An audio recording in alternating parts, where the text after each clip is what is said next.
Hi, welcome to Real Estate Channel.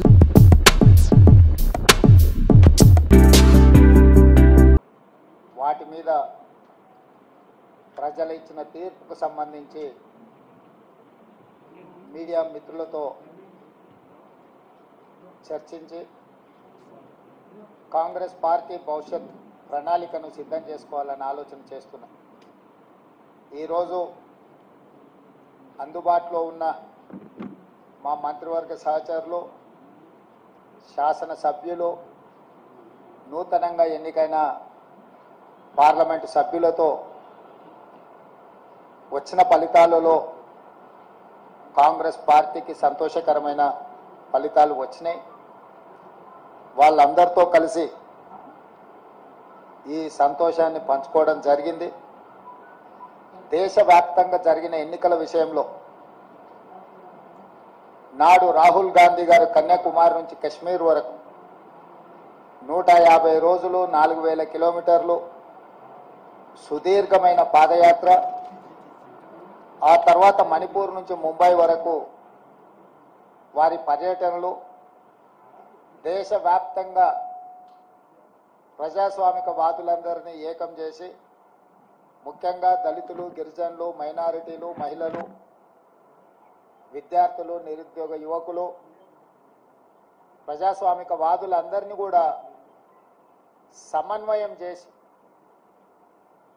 Narendra Modi Bharatiya Janata party నేతృత్వంలో నడుస్తున్న NDA ప్రభుత్వం ప్రజా వ్యతిరేక నిర్ణయాలను, పరిపాలన వైఫల్యాలను దేశ స్థాయిలో ప్రచారం కల్పించి ఎన్డీఏ కూటమికి ప్రత్యామ్నాయంగా ఇండియా కూటమిని ఏర్పాటు చేసి వీలైనంత మేరకు సహకరించిన వాళ్ళందరినీ సహకారం తీసుకొని సమన్వయం చేసుకొని ఏఐసిసి అధ్యక్షుడు మల్లికార్జున్ ఖర్గే గారు, శ్రీమతి సోనియా గాంధీ గారు, రాహుల్ గాంధీ గారి యొక్క పాదయాత్ర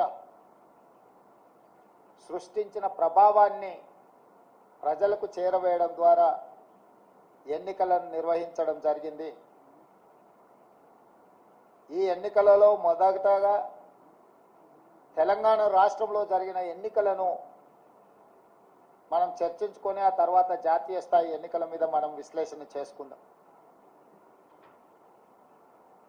2023 డిసెంబర్ 3 నాడు వచ్చిన ఫలితాలలో 64 శాసనసభ నియోజకవర్గాలలో కాంగ్రెస్ పార్టీని గెలిపించి ఒక్క శాసనసభలో సిపిఐని మా ఎన్నికల పొత్తులో భాగంగా కొత్తగూడెంలో గెలిపేయడం జరిగింది. తెలంగాణ రాష్ట్రంలో 65 శాసనసభ నియోజకవర్గాలలో 39.5% ఓట్లను వేయడం ద్వారా కాంగ్రెస్ ప్రభుత్వాన్ని, ప్రజాపాలనకు తెలంగాణ ప్రజలు ఆమోదం ఇచ్చిండ్రు. ఆ తర్వాత 100 రోజులలో 5 గ్యారెంటీలను అమలు చేసి భవిష్యత్ కార్యాచరణను ప్రజలకు వివరించి ఈ పార్లమెంట్ ఎన్నికల బరిలో మేము దిగడం జరిగింది. ఆనాడు ఎన్నికల బరిలో దిగినప్పుడే విస్పష్టంగా పత్రికా సమావేశాన్ని ఏర్పాటు చేసి బహిరంగ సభలలో కూడా ప్రజలకు మేము చెప్పడం జరిగింది. ఈ ఎన్నికలు నేను, నా మంత్రివర్గము 100 రోజులు అందించిన పరిపాలనకు రెఫరెండము. మేము ఇచ్చిన గ్యారెంటీలను, మేము చేస్తున్న పరిపాలనను ప్రజల ముందు పెట్టి మేము ఓట్లు అడుగుతున్నాము. మా పరిపాలన మీకు నచ్చితే, మా పరిపాలన ఇంకా కొంత బలాన్ని చేకూర్చడం ద్వారా ఇంకా ప్రజలకు ఉపయోగపడే విధంగా పరిపాలన అందించడానికి మీరు తీర్పు ఇవ్వండి అని చెప్పి విస్పష్టంగా ప్రజలకు మేము వివరించడం జరిగింది. చాలామంది మీడియా మిత్రులు, సహచర ప్రజాప్రతినిధులు మనం రెఫరెండం అనకపోతే బాగుండునేమో, ఒకవేళ తీర్పు మనకు వ్యతిరేకంగా వస్తే ఆ తర్వాత సమస్య అవుతుందని కూడా చాలామంది సూచన చేసింది. కానీ ప్రజల పట్ల ఉన్న విశ్వాసము, కాంగ్రెస్ పార్టీ కార్యకర్తల, నాయకుల పట్ల ఉన్న నమ్మకంతో ఆనాడు పిసిసి అధ్యక్షుడిగా, తెలంగాణ రాష్ట్ర ముఖ్యమంత్రిగా ఇది మా పరిపాలనకు రెఫరెండమే అని చెప్పి స్పష్టంగా నేను చెప్పడం జరిగింది. మధ్య మధ్యలో మీడియా మిత్రులు గుర్తు చేసినప్పుడు కూడా ఈ విషయంలో మాకు రెండో ఆలోచన లేదు, రెఫరెండమే అని మేము చెప్పడం జరిగింది.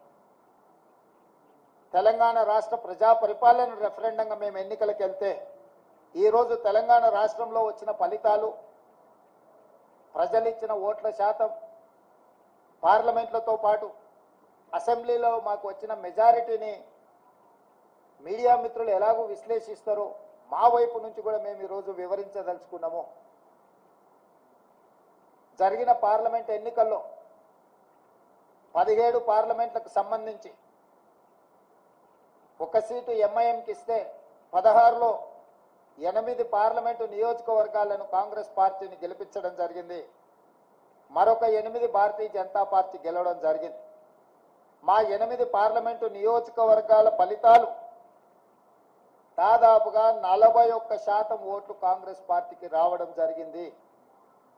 2023 డిసెంబర్ 3 నాడు వచ్చిన ఫలితాలలో కాంగ్రెస్ పార్టీకి వచ్చిన ఓట్ల శాతము 39.5%.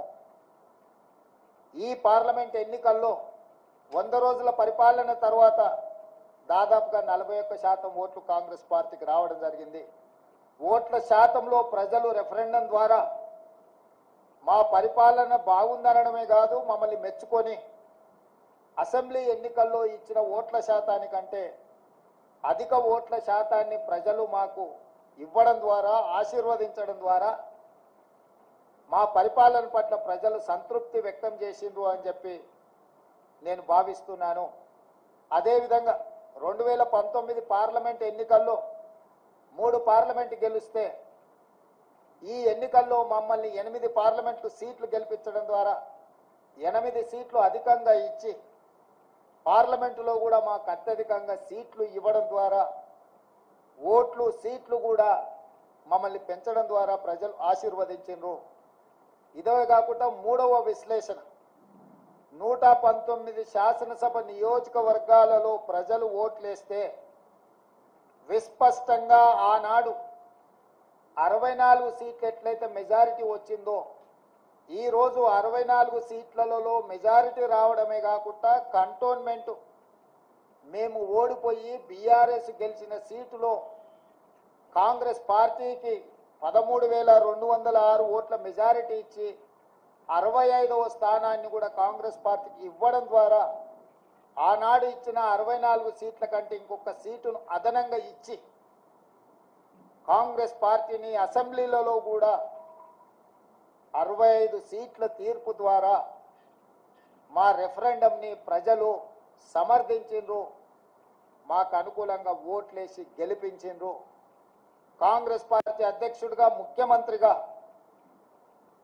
కాంగ్రెస్ పార్టీ ప్రజాప్రతినిధులకు, మంత్రివర్గ సహచరులకు, శాసనసభ్యులకు, రాష్ట్ర స్థాయి నాయకులకు, జిల్లా స్థాయి నాయకులకు, మండల స్థాయి నాయకులకు, మరీ ముఖ్యంగా గ్రామ స్థాయి కార్యకర్తలకు మనస్ఫూర్తిగా కృతజ్ఞతలు, ధన్యవాదాలు తెలియజేస్తున్నా.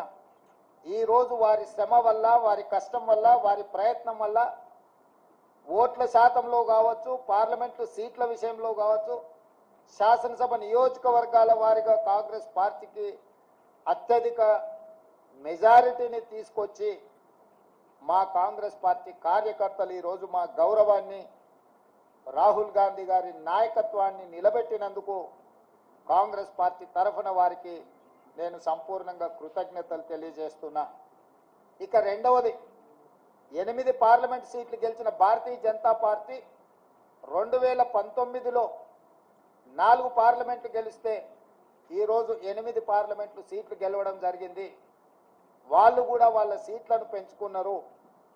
ఆనాడు 20% ఉన్న ఓట్లను వాళ్ళు ఈరోజు 35%కి పెంచుకోవడం జరిగింది.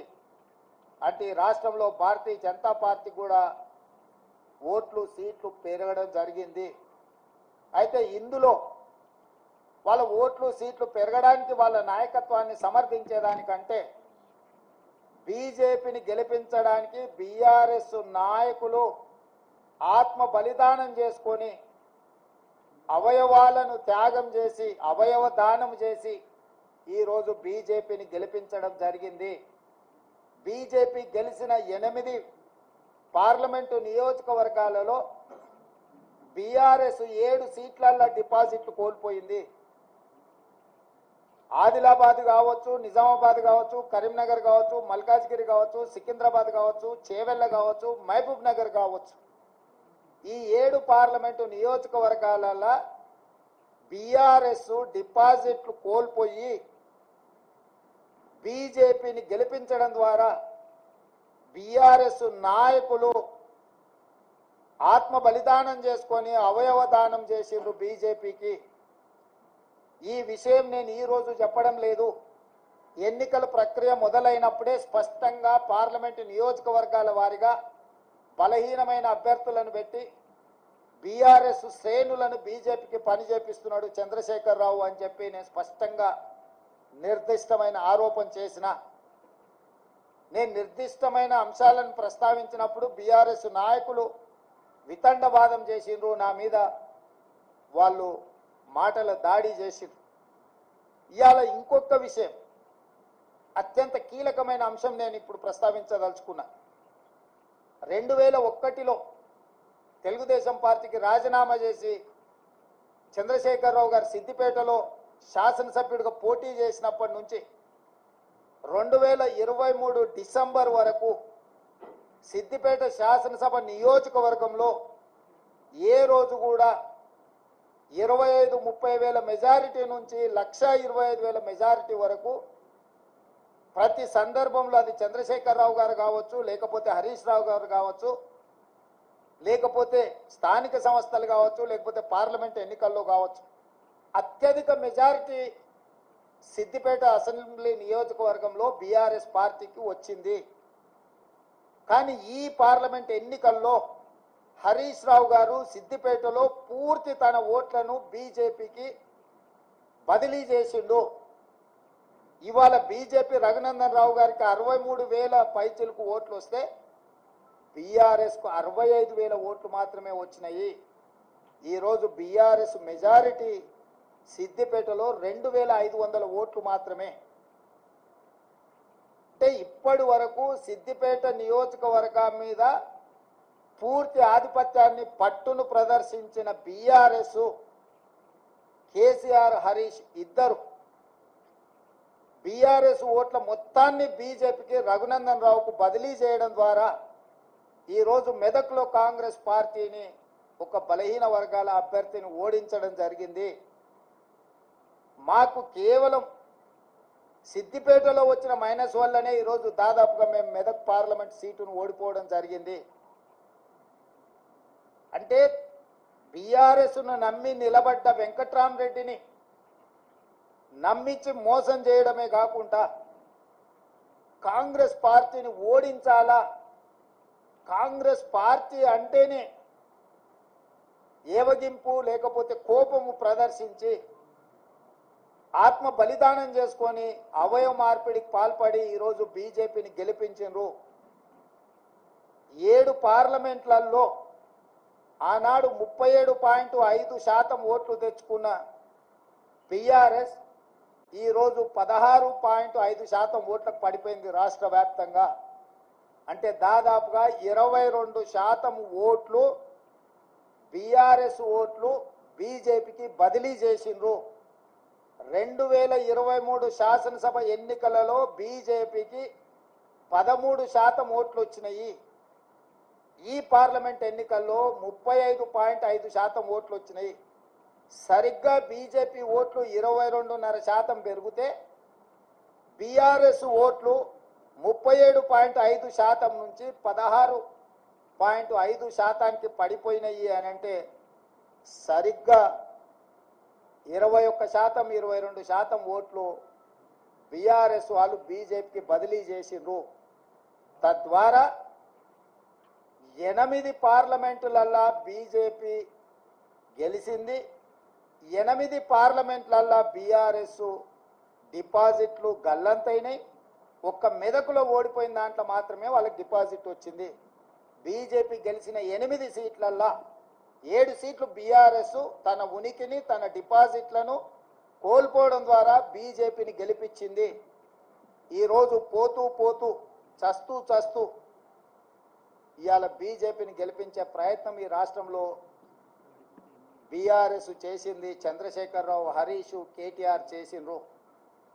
మొన్న జరిగిన శాసనసభ ఎన్నికల్లో 39 ఎమ్మెల్యే స్థానాలలో బీఆర్ఎస్ గెలవడం జరిగింది. ఈ ఎన్నికల్లో 119లో కేవలం 3 సీట్లలోనే మెజారిటీ వచ్చింది బీఆర్ఎస్. అది సిరిసిల్ల, సిద్దిపేట, గజ్వేల్. అంటే ఈ రాష్ట్రంలో బీఆర్ఎస్ నాయకుల యొక్క ఆత్మగౌరవాన్ని, బీఆర్ఎస్ యొక్క శాసనసభ్యుల ఆత్మగౌరవాన్ని బీజేపీకి కేసీఆర్, కేటీఆర్, హరీష్ రావు తాకట్టు పెట్టిండ్రు. పూర్తిగా ఓట్ల బదలాయింపు, పూర్తిగా ఎన్నికల ఫలితాలను బీజేపీకి అనుకూలంగా మార్చి ఈరోజు కేసీఆర్ కుటుంబము రాజకీయ అరాచకానికి పాల్పడ్డారు. ఇది తెలంగాణ సమాజం అంతా గమనించాలి. ప్రజాస్వామికవాదులు, సెక్యులర్ ఫోర్సెస్ అందరూ కూడా ఈరోజు ఈ అంశాన్ని గమనించాలి అని చెప్పి కాంగ్రెస్ పార్టీ కోరుతున్నది. ఈ రకంగా ఈ తెలంగాణ రాష్ట్రంలో తనంతల తానే అంతర్ధానం అయిపోయి ఈరోజు బీజేపీని గెలిపించడానికి చంద్రశేఖరరావు గారు ఒక దురాగతానికి పూనుకున్నాడు అని అంటే ఈరోజు మనం అర్థం చేసుకోవాలి. కేటీఆర్ గారు నిన్న అంటున్నారు ఫినెక్స్ లాగా మనం ఇప్పుడు బూడిదైన నాయన మళ్ళీ పుట్టేది ఏం లేదు, ఇక బూడిదే మీకు మిగిలింది. ఆ బూడిద తీసుకెళ్ళి మీ బావకు, మీ నాయనకి ఇద్దరికి బుయ్యి ముఖానికి సరిపోతుంది, గాడికి మీ కథ సుఖాంతం అయిపోతుంది. చరిత్రలో ఆ పార్టీ పుట్టినప్పటి నుంచి ఈ రోజు వరకు పార్లమెంటులో ప్రాతినిధ్యం లేకుండా ఉన్నది ఇది మొదటిసారి. ఇంత అచేతనావస్థలో, ఇంత దుర్భరమైన పరిస్థితి బీఆర్ఎస్కు దాపురించిందంటే చంద్రశేఖరరావు గారి నాయకత్వము, కేసీఆర్ కుటుంబాన్ని ఏ రకంగా తెలంగాణ సమాజం గమనిస్తుందో వాళ్ళిద్దరు ఆలోచన చెయ్యాలి. అందుకే ఈ 6 నెలల్లో మా పార్టీ మీద, మా ప్రభుత్వం మీద, మా నాయకత్వం మీద, మా నాయకుల మీద, ఢిల్లీలో ఉండే అధిష్టానం మీద వాళ్ళు ఎన్నో రకాల ఆరోపణలు చేసిండ్రు. ఈ ఆరోపణల నేపథ్యంలో బీఆర్ఎస్కు ఒక గుండు సున్నా ఇచ్చారు తెలంగాణ ప్రజలు. ఇప్పటికైనా చంద్రశేఖరరావు గారు, హరీష్ రావు గారు, తారక రామారావు గారు ఆలోచన చేయాలి.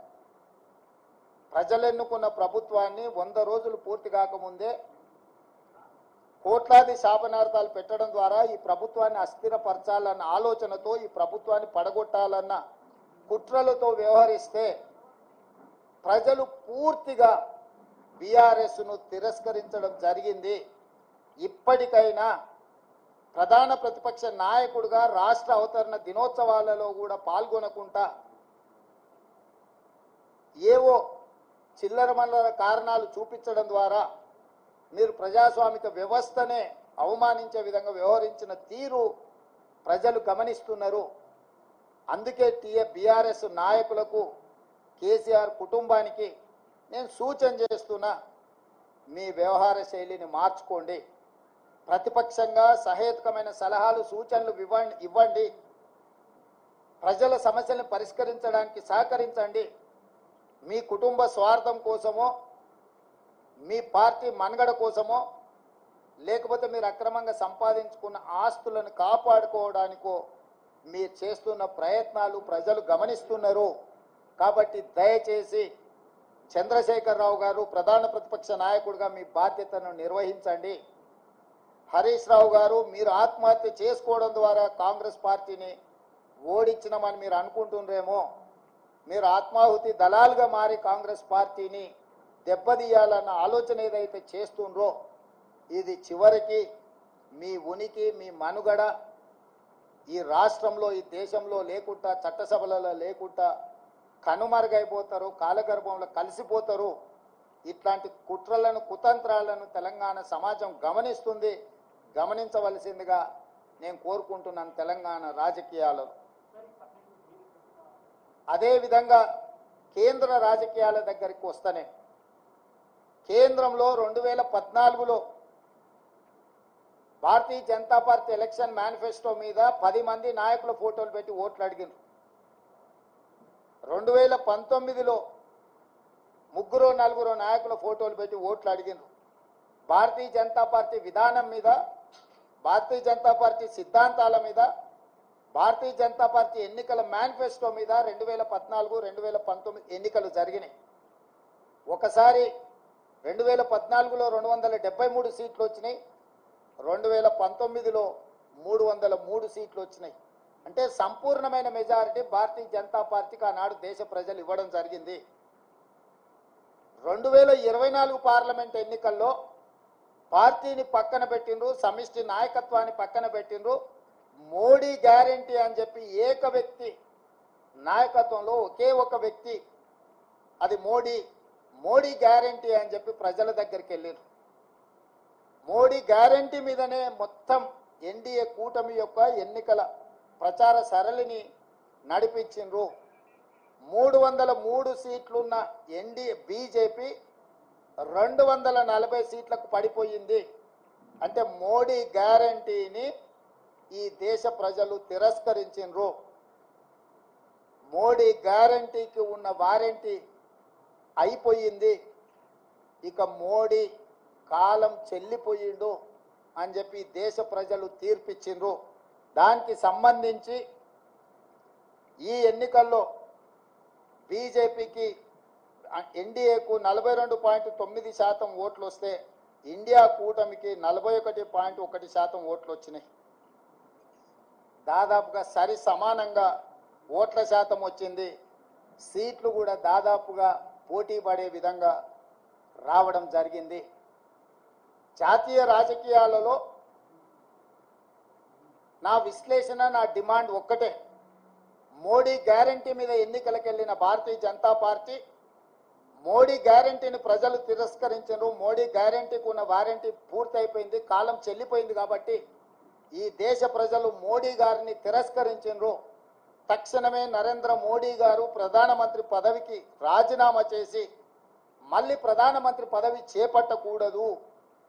ఎందుకంటే ఆయన నాయకత్వాన్ని, ఆయనను చూపించే ఓట్లు అడిగినరు ప్రజలు. ఆయన నాయకత్వాన్ని, ఆయన గ్యారంటీని తిరస్కరించారు. కాబట్టి 140 కోట్ల ప్రజల యొక్క తిరస్కారానికి లోనైన నరేంద్ర మోడీ ప్రధానమంత్రి పదవి చేపట్టకూడదు.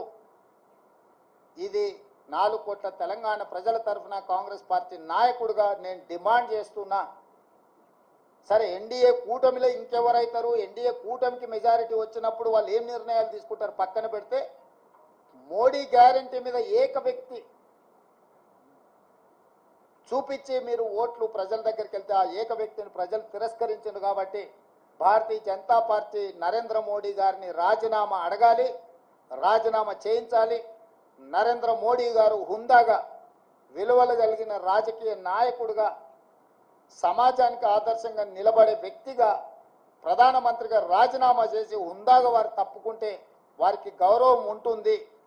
లేదు, నేను ఇట్లనే ప్రధానమంత్రికి కొనసాగుతా, 3వసారి ప్రమాణ స్వీకారం చేస్తా, కుట్రల కుతంత్రాలకు నేను తెరలేపుతా అని నరేంద్ర మోడీ గారు అంటే, వారు చెప్పుతున్న విలువలతో కూడుకున్న రాజకీయాలు చెప్పడానికే తప్ప పాటించడానికి లేదు అని చెప్పి ఈ దేశ ప్రజలు నరేంద్ర మోడీ గారిని తిరస్కరించబోతున్నారు. కాబట్టి భారతీయ జనతా పార్టీ ఇప్పటికైనా ఏక వ్యక్తి, అదేవిధంగా అప్రజాస్వామికంగా వ్యవహరించే తీరును మానుకోవాలి. ప్రజలిచ్చిన తీర్పును భారతీయ జనతా పార్టీ గౌరవించాలి అని చెప్పి కాంగ్రెస్ పార్టీ డిమాండ్ చేస్తుంది.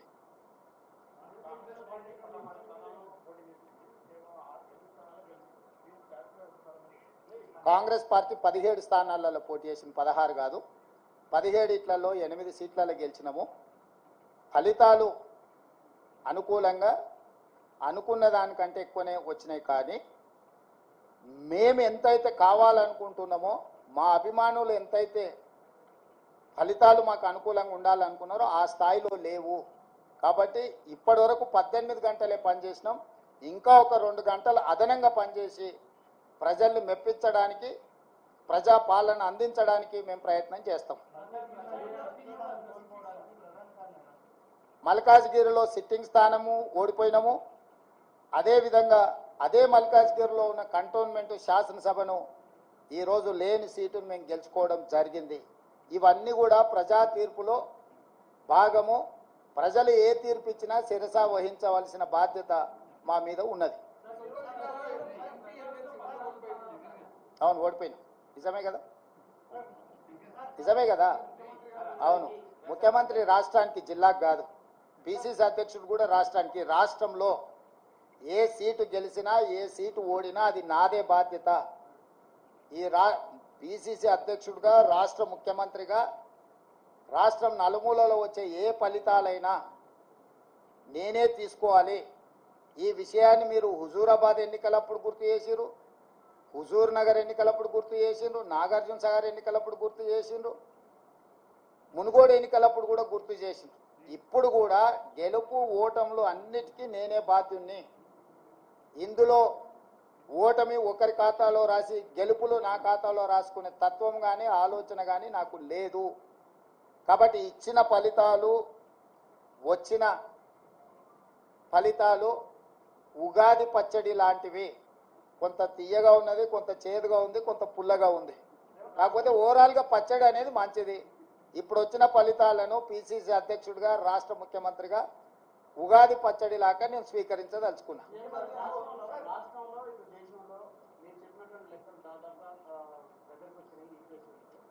మీరు మరింత ప్రచారం అంటే ఈ రిజర్వేషన్ అంశంలో రాజ్యాంగం గురించినటువంటి అంశం మరింత దేశంలో తీసుకెళ్ళకపోవడానికి తెలంగాణ ఎన్నికలు అయిపోవాలని మీరు ఇక్కడ ఉండి కూడా కారణం.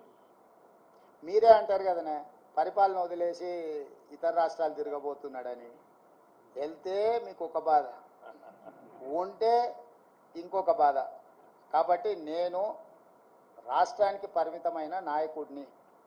నేను పిసిసి అధ్యక్షుడిని, నేను ముఖ్యమంత్రిని. ఎన్నికల అధ్యక్షుడిగా ఎన్నికలు ఇక్కడనే నిర్వహించిన, ముఖ్యమంత్రిగా నేను ఇక్కడనే ఉండి పరిపాలనను గాడిలో పెట్టే ప్రయత్నం చేసిన. వర్షానికి తడిచిపోయిన ఒడ్లు కొనుగోలు కావచ్చు, లేకపోతే మొలకెత్తిన ఒడ్లను కొనుగోలు విషయంలో కావచ్చు, విత్తనాల విషయంలో కావచ్చు, విద్యుత్ విషయంలో కావచ్చు, అకాల వర్షాలను ఎదుర్కోవడం విషయంలో కావచ్చు, రైతు రుణమాఫీకి సంబంధించిన అంశాలను సమీక్షించడంలో కావచ్చు, రాష్ట్ర ప్రజల యొక్క సమస్యలు పరిష్కరించడమే నా మొదటి ప్రాధాన్యత. నా బాధ్యత రాష్ట్రానికి పరిమితం. రాష్ట్రంలో ఉండే సమస్యలు పరిష్కరించడం, రాష్ట్రంలో ఒక మంచి పరిపాలన అందించడమే నా బాధ్యత అనుకొని ఇక్కడికే పరిమితమైన.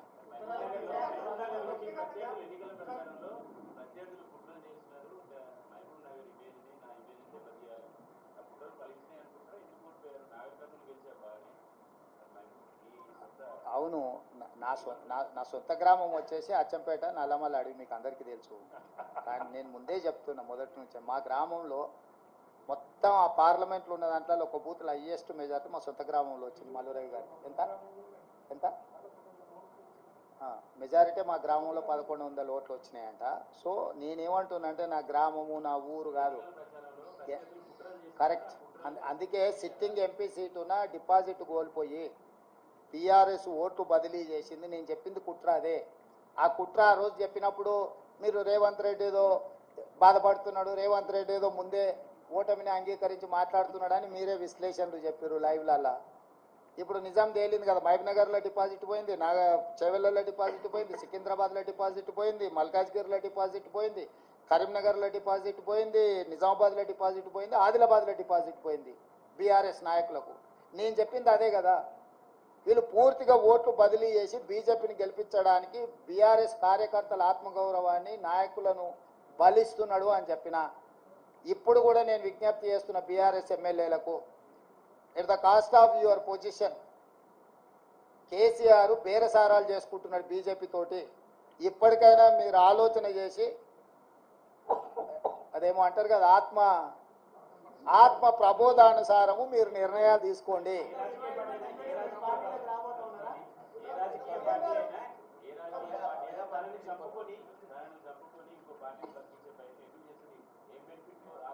ఇక అది కేసీఆర్ చెప్పాలి, నువ్వు అడగాలి.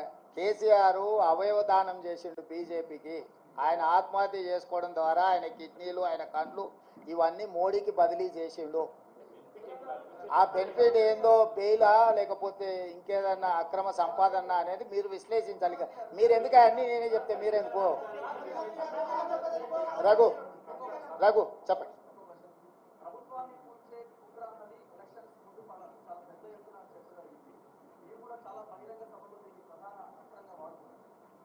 కేంద్రంలో వచ్చిన మెజారిటీ మీకున్న డెఫినెట్గా ఆ దిశగా కేసీఆర్ నిరంతరం ప్రయత్నం చేస్తుంటూనే ఉంటాడు. కేసీఆర్ ఉన్నంత కాలము కుట్రలు కుతంత్రాలు ఉండనే ఉంటాయి. ఎప్పటికప్పుడు తెలంగాణ ప్రజలు అప్రమత్తంగా ఉండాల్సిన అవసరం ఉంది. కేసీఆర్ రాజకీయ జూదగాడు. జూదం అనేది కేసీఆర్ మానడు. సర్వం ఒడ్డైనా జూదమే ఆడతాడు కేసీఆర్. రాజకీయ జూదగాడైన కేసీఆర్ తెలంగాణ రాష్ట్ర రాజకీయ ముఖ చిత్రంలో ఉన్నంత కాలం ఈ కుట్రలు కుతంత్రాలు కొనసాగుతూనే ఉంటాయి. అయితే మహారాష్ట్రలో ఇట్లాంటి కుట్రలు కుతంత్రాలతోని శివసేనను ఎన్సీపీని చీల్చడం ద్వారా ప్రభుత్వాన్ని ఏర్పాటు చేయడం ద్వారా నరేంద్ర మోడీ గారు ప్రభుత్వాన్ని ఏర్పాటు చేసినా అని అనుకున్నాడు. కానీ మహారాష్ట్ర ప్రజల తిరస్కారానికి గురై ఈరోజు తలెత్తుకోలేని పరిస్థితులు మహారాష్ట్రలో ఉద్భవించినాయి. కాబట్టి తెలంగాణలో నరేంద్ర మోడీ గారు బీజేపీ ఇదే రకమైన ప్రయోగం చేస్తారా చేయరా చూడాలి. నెంబర్ 1.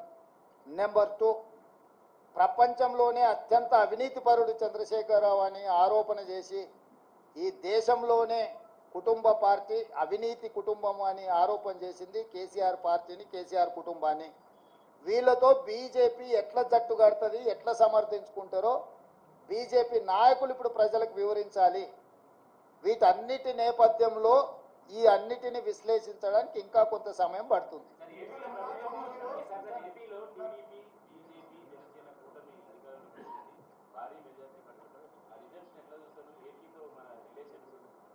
ఎన్నికల ఫలితాలను ఎట్లా చూస్తాం చారి? ఎన్నికల ఫలితాల రకంగానే చూస్తాము, ప్రజా తీర్పు పరంగానే చూస్తాము. దాంట్లో వేరే రకంగా చూడడానికి ఏముంది? ప్రజలు తీర్పు ఇచ్చిండ్రు. ఆ తీర్పును జగన్మోహన్ రెడ్డి గారు నేను స్వాగతిస్తున్నా అన్నాడు. చంద్రబాబు నాయుడు గారు నేను స్వాగతిస్తున్నా అన్నాడు.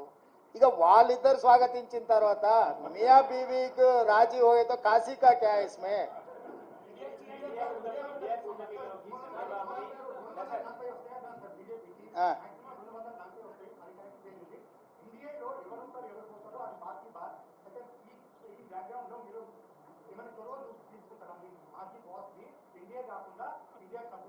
నీ సూచన ఏంది రాహుల్? ఏం చేస్తే బాగుంటుంది? నీ సూచన ఏందంటూ అదే ఒకవేళ నీ సూచన మా అందరి నాయకుల ముందు పెడతా. వాళ్ళందరూ కూడా రాహుల్ సూచన బాగుందంటే ఆ విధంగానే ముందుకు పోయి ఆ రాహుల్తో మాట్లాడదాం. ఏ ప్రభుత్వమైనా ఏర్పడినప్పుడు ఆహ్వానించినప్పుడు పార్టీలో చర్చించి నిర్ణయం తీసుకుంటాం. వ్యక్తిగా నేను నిర్ణయాలు తీసుకోవడానికి ఉండదు. పార్టీ సూచనల మేరకే నేను వ్యవహరించాల్సి ఉంటుంది. ఇది సిద్ధాంతపరంగా రాజకీయ పరంగా పార్టీ తీసుకోవాల్సిన నిర్ణయము. ఏ ప్రభుత్వం ఏర్పడ్డా స్నేహపూర్వకమైన వాతావరణంలో సమస్యలు పరిష్కరించుకుంటామని నేను ముందే చెప్పిన. ఈరోజు కూడా నేను ఆ మాటకున్నా. ఆంధ్రప్రదేశ్లో ఏ ప్రభుత్వం ఏర్పడ్డా ఆ ప్రభుత్వంతో సంప్రదింపులు చేపట్టి రాష్ట్ర సమస్యల్ని శాశ్వతంగా పరిష్కరించుకుంటాము. ఉమ్మడి క్యాపిటల్ చట్టపరంగానే సమస్య పరిష్కారం అయిపోయింది. హైదరాబాద్ నగరం ఇప్పుడు తెలంగాణకు రాజధాని. అంటే ఒక కీలకమైన సమస్య ఆల్రెడీ చట్టపరంగా పరిష్కారం అయింది. మిగతా ఆస్తుల పంపకాలకు సంబంధించి నీటి పంపకాలకు సంబంధించి ఉన్న సమస్యల్ని తప్పకుండా కూర్చుంటాం, చర్చించుకుంటాం, పరిష్కరించుకుంటాం. మాకేం బేసిజాలు లేవు. రాష్ట్రం యొక్క అభివృద్ధి, రాష్ట్రం యొక్క అభ్యున్నతి కోసము ఎవరితోనైనా చర్చించడానికి మేము సిద్ధంగా ఉన్నాం, పరిష్కరించుకుంటాం. ఏం ప్రభాకర్?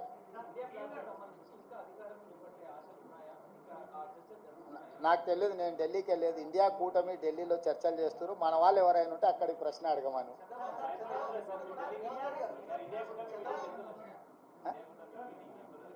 ఇండియా కూటమిలో జాతీయ నాయకులు ఆ కూటమిలో ఉన్న వివిధ భాగస్వాములనే ఇప్పటికి పిలిచిండ్రు. ఇంతవరకు అయితే ఆహ్వానం రాలేదు. ఏదైనా ఢిల్లీకి సూచన చేస్తే మీరు తప్పకుండా వెళ్తారు. క్యాబేసి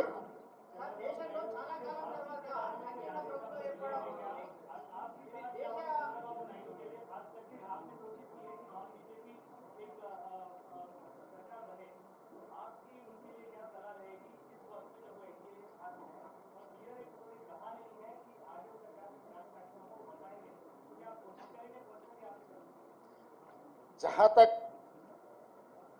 मेरा सुझाव मोदी जी को, मोदी जी का वारंटी खत्म हो चुकी है.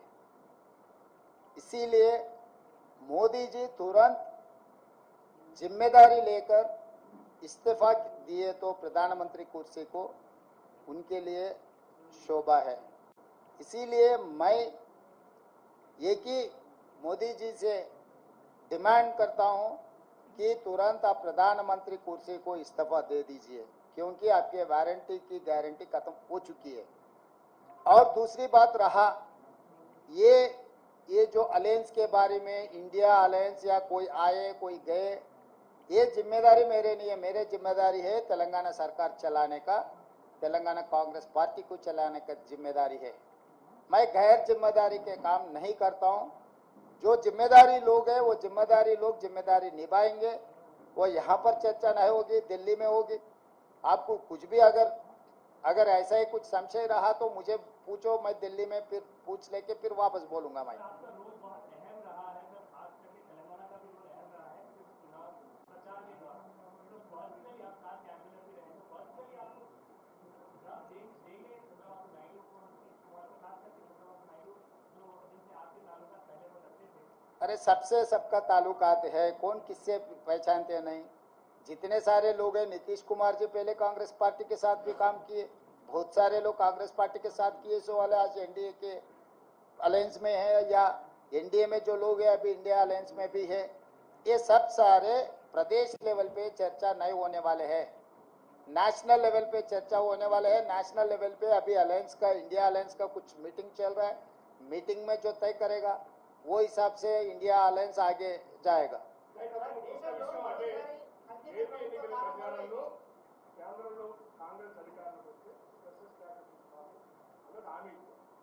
ఇవాళ కేంద్రంలో అధికారం ఎన్డీఏ ఓటుకి ఎటువంటి ఆఫర్ ఏమన్నా చంద్రబాబుకి ఇచ్చి మేము మా దాంట్లో చేరితే మీరు అనుకుంటున్న తెలంగాణ అంటే ఆంధ్రప్రదేశ్ ప్రజలకి స్పెషల్ స్టాటస్ ఇస్తాం. నిన్న రాహుల్ గాంధీ గారి పత్రికా సమావేశం చూస్తే మీకు అందరికి స్పష్టత వచ్చి ఉండాలి.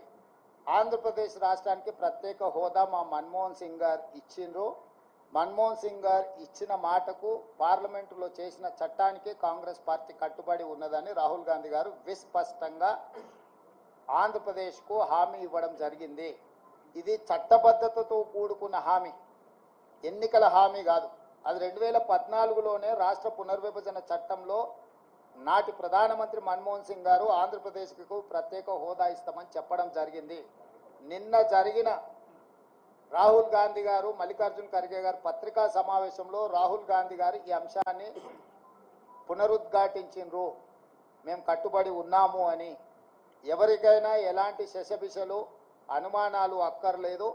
ఆనాడు పార్లమెంటులో చేసిన చట్టానికి కాంగ్రెస్ పార్టీ కట్టుబడి ఉంది.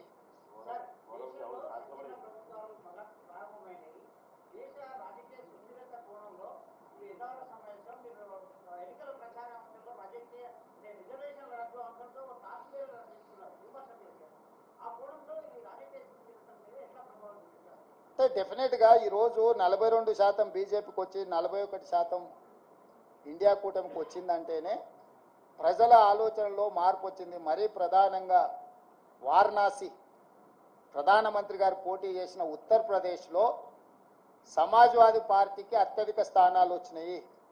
ఈరోజు సమాజ్వాదీ పార్టీ, కాంగ్రెస్ పార్టీ దాదాపుగా 40 పైగా సీట్లను సాధించడం జరిగింది.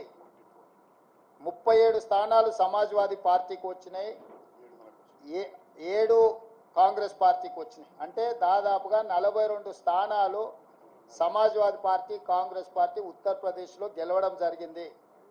రెండవది ఫైజాబాద్ పార్లమెంట్. ఫైజాబాద్ పార్లమెంట్ అంటే అయోధ్య రామ మందిరం ఎక్కడైతే నిర్మించిందో ఆ పార్లమెంట్లో బీజేపీ ఓటమి చెందింది. అంటే రాముడి పేరు మీద ఎన్నికల ఓట్ల యాచక వృత్తి చేపట్టడాన్ని రాముడు కూడా క్షమించలేదు.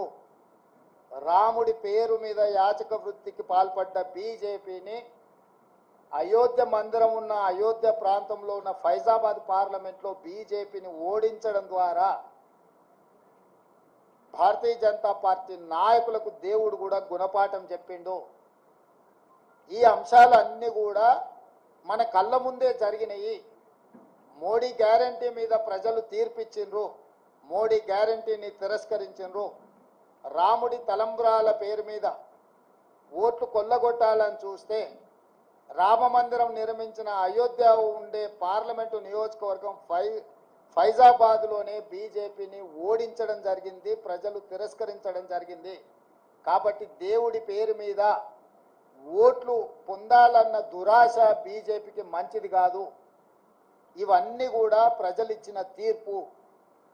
ఈ తీర్పును దృష్టిలో పెట్టుకొని మనం అందరం కూడా భవిష్యత్ కార్యాచరణను నిర్ణయించుకోవాలి.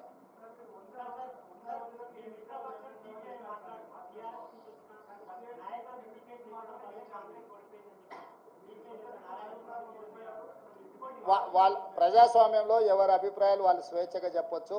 వారి స్వేచ్ఛను నేను హరించను. వారు స్వేచ్ఛగా అభిప్రాయాలు చెప్పొచ్చు. Thank you.